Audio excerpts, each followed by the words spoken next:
Beautiful skyline of New York City as world leaders meet for the 72nd session of the United Nations General Assembly. With heavy media presence from all over the world, the Communications Directorate at the Presidency in Ghana brings you the special edition as President Akufo-Addo addressed the United Nations General Assembly for the first time as President of Ghana.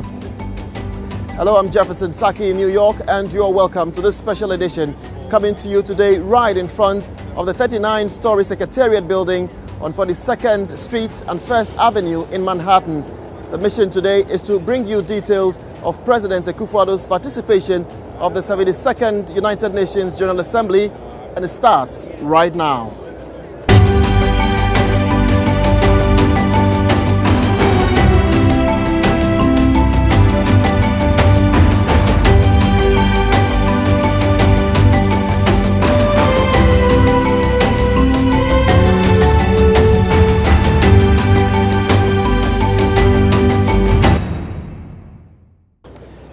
The journey to the 72nd United Nations General Assembly started on Friday the 15th of September 2017 when President Akufo-Addo left Accra for New York. He arrived here on Saturday the 16th of September and started work right away. The Director of Communications at the Presidency, Mr. UNGA, immediately outlined the President's itinerary. Sometime in April, the new UN General Secretary appointed President Akufo-Addo as co-chair of the eminent group of advocates for the Sustainable Development Goals.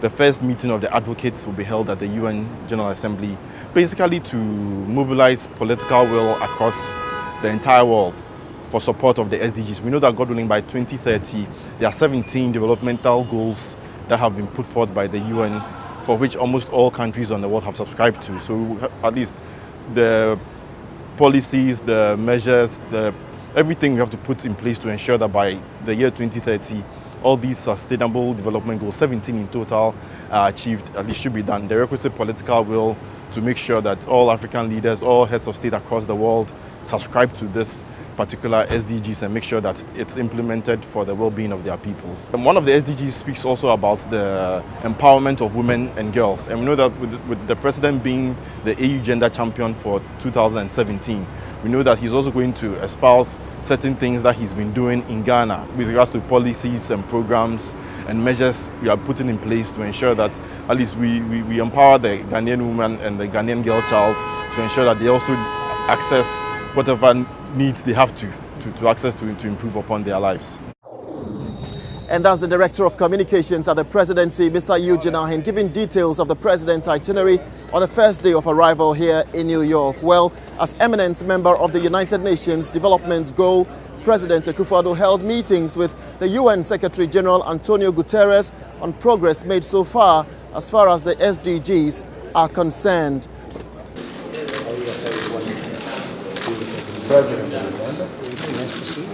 And on US-Africa relations, the President of the Republic, Nana Akufo-Addo, together with 8 other African heads of state, on Wednesday, the 20th of September, held talks with the President of the United States, Mr. Donald Trump. Well, the US President indicated further that his administration is committed to extending partnership with these countries. Also present in that particular meeting was Ghana's Foreign Minister, Honorable Shirley Ayoko-Botwe, who joins me now in this special edition of the Presidential Diary. Madam, this might have been a very interesting UN General Assembly for you and for our country, and a very busy one, I guess. It's been very, very useful. As you're well aware, he's the co-chair of the UN SDGs. And on his very first day in the US, he held meetings on the SDGs with the other advocates. And they basically looked at the role that they had to play in order to spearhead the achievement of the goals that we've set for ourselves. And it was a very frank meeting that they had, looked at ways in which they could all put their shoulders to the wheel. And indeed, he also made the point that everybody who has been appointed as an advocate has to necessarily be part of this achievement, because you cannot just stay back after having been appointed and not do visible work towards the achievement. So it was an interesting conversation that they had. The meeting was, like I said, frank, and they all made up their minds that, the commitment to work was going to show from henceforth. And it was interesting how the US President Donald Trump, when he was going to deliver his speech, tapped President Akufo-Addo on the shoulder. Describe the atmosphere in this particular room for us. Yes, and you were let me close say by. that it was a very cordial meeting and very frank. From the very beginning, he said to the heads of state who were there that he wanted to learn from them what US can do in partnering Africa. For us, it gave us one signal, and that is the US has Africa as part of its policy. And unlike what we've heard since he became president, which is that Africa doesn't feature at all in his policy, this was a clear indication that this is not so. He wanted to learn from them. And it's interesting, like you said, the positioning of the heads of state. President Akufo-Addo was seated. He was the president right to his left after his national security advisor and, of course, I think his chief of staff. And he sort of deferred to all of them, but the eye contact was quite interesting in the whole discourse. And key question, what was the criteria in selecting these 8 African countries and African leaders?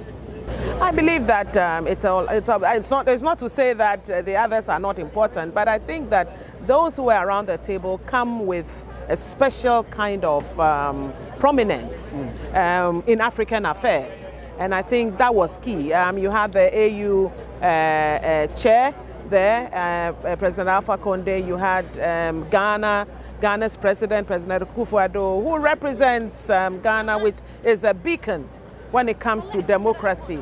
Ghana is being looked at favorably from all fronts.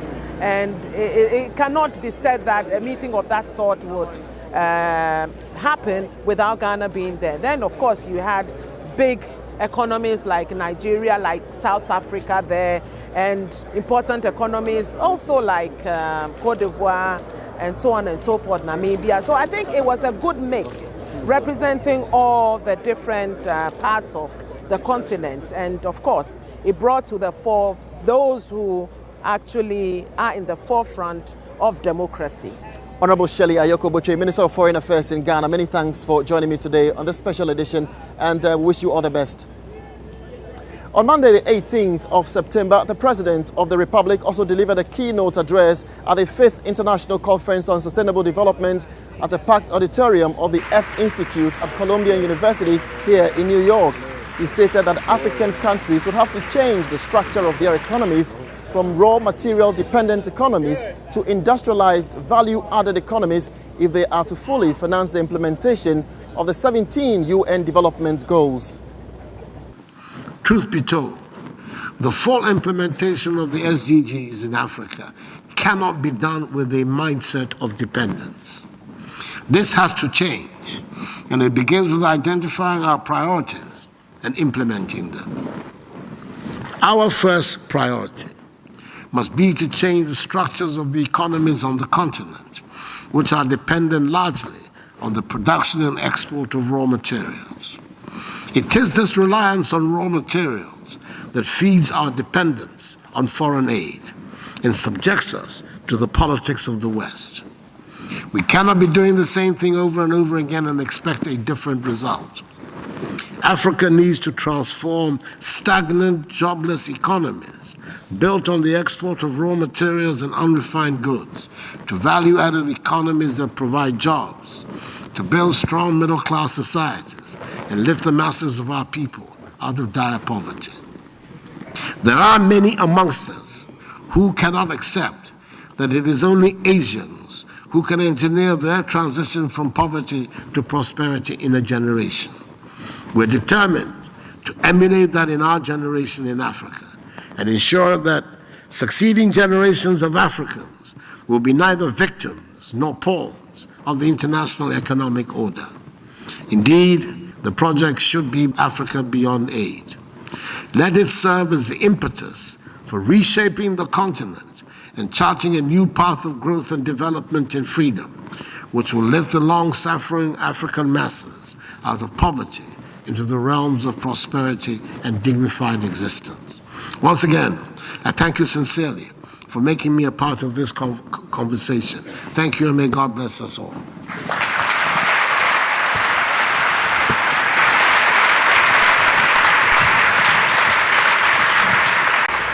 President Akufo-Addo there at the Columbia University. Present there also was the Deputy Chief of Staff, Mr. Samuel Abu Jinapor. Many thanks for your time, Mr. Jinapor. This must be your very first time at the United Nations General Assembly. Oh yes, this is my first time. Extraordinary experience. And what's your take on the President's presence here at the General Assembly? Well, the President has been very busy in New York, and he's been busy for good reasons. He's been lifting the flag of our country and the image of our country. At the Columbia University, the President delivered a speech on sustainable development goals. As you may be very much aware, the United Nations has set a set of 17 goals to be attained in the year 2030. And the President has a distinguished honor of co-chairing the group of eminent advocates alongside the Prime Minister of Norway. The President was invited to the Columbia University to deliver this all-important speech, at which event he reiterated the point of respective countries of the world working to attain these goals, and made the point, which for me was quite profound, that indeed the goals are set out by the United Nations are real, and they have real impact on real human beings. And he gave the example of Hurricane Emma and the horrendous impact that it's had on the United States and several other countries, and therefore the necessity and the importance, the imperativeness for the world to mobilize its resources to attain these goals. I think that the President also talked about what we in Ghana are trying to do, and under his leadership, how we are seeking to educate our people, seeking to industrialize our economy, seeking to broaden the frontiers of democratic accountability, and hopefully in all of that, to achieve the goals that the United Nations has set for the world. I think that the President delivered such a powerful speech at Columbia University. It was a rousing, standing ovation and acceptance of his speech. And you saw a true Ghanaian statesman delivering his thoughts on how Ghana, Africa, and the world can make our continent and our planet a better place for all of us. Let me ask you a question from Denise on Twitter. She tweeted in to you. What are some of the ways you plan on engaging younger Ghanaians in your sustainable development goals? It's really finding, accepting, and utilizing the ways that young people talk to themselves and to the world. I mean, clearly today, perhaps even much more than when I was, for instance, growing up, marching on the streets and things may no longer be the form of protest or engagement. The world of Twitter, Instagram, these are the tools today which young people communicate. So we have to find a way of being able to get into that and use these instruments as a way of connecting and making it clear to people that, yes, it may sound as if it is a distant phenomenon. And when you talk about the Sustainable Development Goals being articulated by Antonio Guterres on the platform of the United Nations, addressing the Assembly of Heads of Governments, etc. But at the end of the day, they reflect the realities of the lives of people. And that is interesting. And during the interview with President Akufo-Addo, I think he stressed on very important things. He said, for example, that youth participation in this particular session is so important. He used, for example, the free senior high school policy that is being implemented in Ghana as an example where government can also contribute to these kinds of developments. Your take on that? The fourth goal set by the United Nations is for every child in the world by the year 2030 to be educated. And as you know, the impact of education, we are right here in New York, in the United States, where we can see for ourselves monumental, transformative development having taken place here. And Americans took a deliberate decision to educate all of their children some 100 years ago. We are seeing the consequences right in our faces as we live in New York here. And it's exactly what the President seeks to achieve for the people of Ghana, which is that every child in Ghana, regardless of their economic standing or the financial standing of their parents, will have the opportunity to be enrolled into school from kindergarten to senior high school without having to take up any financial burden with their education. And I think that this has resonated quite well with people in our country and with people in Africa, and indeed with many, many people that we've had the opportunity to interact even on the global stage. It turns out to be arguably one of the most far-reaching, comprehensive social interventionist policies in Africa. Interesting. Just stay with us. We're not done with this particular conversation. We'll get back to it. But the New York Public Library also hosted President Akufo-Addo, where he received the Africa America Institute, or AAI's National Achievement Award on behalf of the people of Ghana. The award recognizes Ghana's status as a free, democratic and stable country in Africa. President Akufo-Addo paid tribute to a tall list actually of Ghanaians who made the receipt of the award possible. Take a listen to this. The Africa America Institute selected Ghana because of Ghana's accomplishments, but we also looked at what is going on in the world and the choices being made by political leaders, and we could think of no better example of a real moral and courageous leader than President Akufo-Addo. So it's with great pleasure that we bestow this award for the people of Ghana, but we also recognize and applaud the leadership you've shown, which is so important, more important now than in many, many years. Thank you so much, sir. Ladies and gentlemen, over the course of our history, the Ghanaian people have had to overcome several trials and tribulations: slavery, imperialism, colonialism, tyranny, and dictatorship. We once lived in a country where freedom of speech was suppressed, where the safeguards of trial, the rule of law, were set aside, where individual property rights were disregarded by the state because the citizen had no guaranteed rights, and where citizens went to jail for expressing honest opinions. Nonetheless, what our history has taught us is that the spirit of the Ghanaian, in his or her quest for peace, progress, and prosperity, cannot be quenched. We are a determined lot who cannot be deterred. It took us a while, but the consensus on multi-party constitutional democratic rule has been established in Ghana. We want to create a society of opportunities and incentives. We have to build a confident Ghana, which is united, at peace with itself, and takes pride in its diversity, and which continues to pursue its Pan-African vocation. It will not be easy. We have no illusions whatsoever about the nature of the task that we face. But I know that Ghanaians will rise to the occasion. They always do. The Black Star is going to shine and shine and shine. Let's actually move on to the Plaza Hotel here in New York also, where many of the most significant world leaders and international CEOs gathered to address and work actually to solve the many pressing economic issues facing the world today. President Akufo-Addo was one of the few African leaders invited to speak at the Bloomberg Global Business Forum. Former US President Bill Clinton, French President Emmanuel Macron, and Canadian Prime Minister Justin Trudeau were among the speakers at this year's forum. Here is President Akufo-Addo speaking on sustainable development and Ghana's role so far as the developments are concerned. Global outcomes, if they're to succeed, means that they have to succeed in Africa. And that is for a reason that is manifest. Unfortunately, Africa, sitting on the greatest resources in the world, also has the poorest populations. so that if the goals are going to be seen to have succeeded, they will have been succeeded if they succeed in Africa.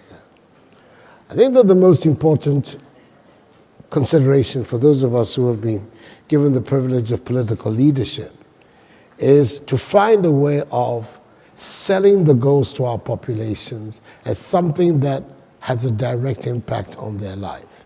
Not something that was created in New York by a group of politicians and bureaucrats to fashion things to keep them going, but that they are in fact intended to have an impact on the everyday lives of all of us.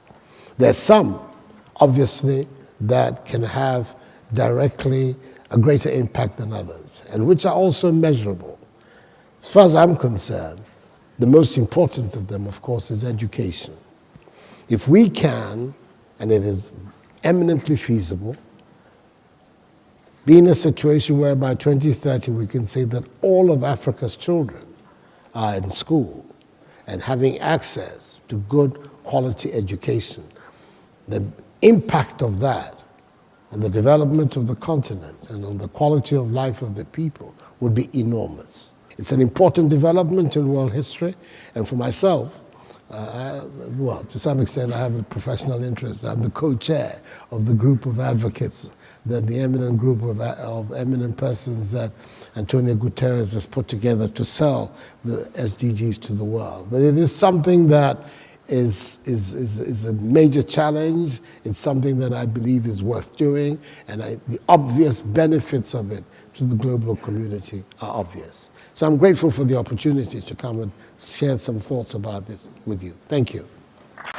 Well, that's President Akufo-Addo speaking there at the Bloomberg Global Business Forum. Abu Jinapo, your observation at this particular forum, because you were actually present.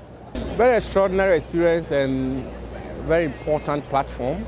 As you rightly said, President of Canada, President of Netherlands, former President of the United States, and many, many other leaders in the spheres of finance, religion, business communities and politics, public service and the rest were gathered at the Plaza Hotel for this Bloomberg Global Business Forum.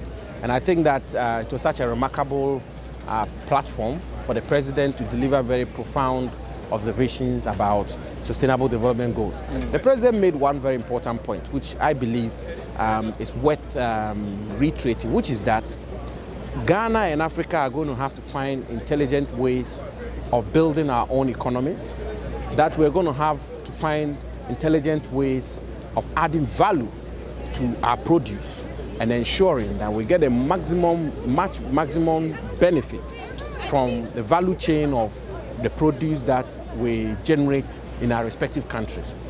I'll give you a simple example. Côte d'Ivoire and ourselves, between us, we produce 60% of the world's output of cocoa. 2015, the returns to us, 2 billion to Ghana, 3.75 billion to Côte d'Ivoire, 5.75 billion amongst us. The global chocolate market is of 100 billion plus. So you're looking at a situation whereby the farmers who produce get something like 5 to 5.5% of the global value chain of their product.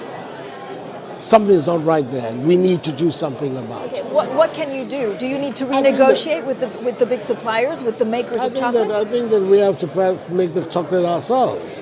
We have to find a way of being able to connect the raw material to the finished product, because that is where the value is. And so far we've been either out of negligence on our part or the difficulties of mobilizing the finance and the technology. We've not been able to do it. I think that this generation of African leaders, these are the issues that we have to look at. I think these are the things that the President has been talking about at Bloomberg, and these are the things that he and his counterpart in La Côte d'Ivoire are seeking to achieve.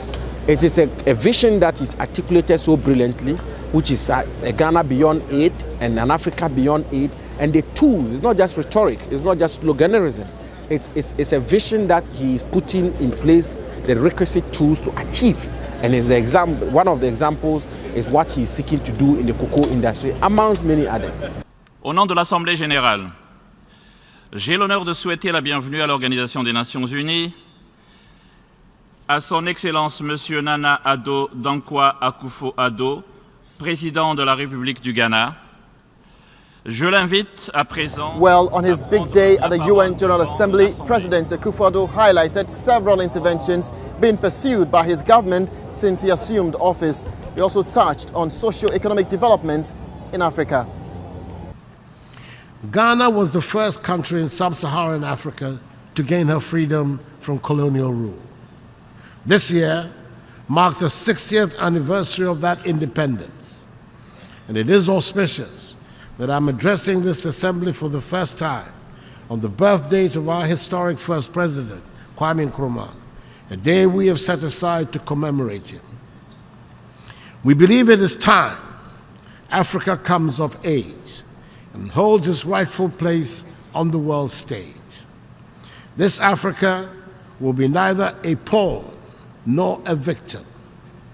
This Africa will be honest to itself and to the world, and this Africa will shed its cloak of poverty and become prosperous. We are not under any illusions about the hard work that it will take to achieve our stated goals, but we are not afraid of hard work. We know that a critical ingredient in making sustainable economic progress is to ensure a stable democratic system of governance. We continue to be a beacon of democracy and stability on the continent. Our institutions of state are growing stronger, and we have made more progress with our economy than at any time since independence. Mr. President, we're nowhere near where we want to be, but we are determined to realize our potential and make Ghana a prosperous nation. We want to build a Ghana that will enable our people to deal with the rest of the world on an equal basis. I say nothing new when I draw attention to the urgent need to reform this organization. It has been talked about and scheduled for a long time, but somehow we have never found the courage and the will to reform the United Nations. Ghana supports the process of UN reform, especially of the UN Security Council, as set out in Africa's common position on UN reform, based on the Eswatini Consensus. The time is long overdue to correct the long-standing injustice that the current structure and composition of the UN Security Council represent for the nations of Africa.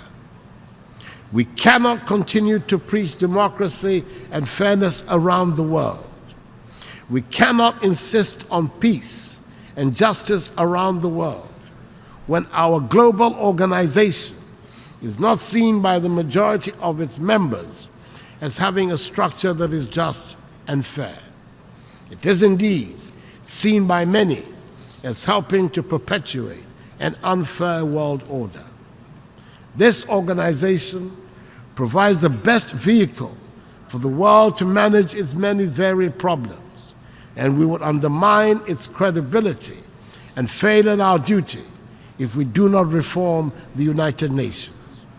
We dare not let ourselves and future generations down. The time for reform has come. I thank you very much for your attention.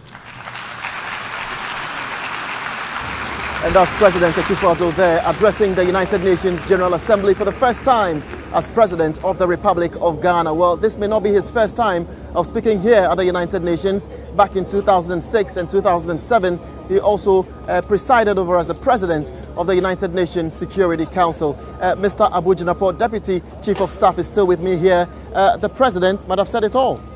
First of all, I think that the President has made all of us very proud as Ghanaians. I've never felt this proud as a Ghanaian before. You saw a Ghanaian statesman on an international platform speaking to the world about the issues which confront our people in Ghana. and articulating a very broad, workable vision for his country. You also saw an African leader who spoke for Africa and made some very profound statements, such as Africa is no longer going to become a scar on the conscience of the world. He spoke about the need for Africa to be honest to itself and the fact that Africa is going to be honest to itself, and spoke also about some of the things that his government is putting in place to ensure that we propel our country from the difficulties we find ourselves in today into a country of dignity, of prosperity, of all the good things that we wish for ourselves. I think in a nutshell, this is a president whom, since being inaugurated on the 7th of January this year, is continuously lifted the flag of our country.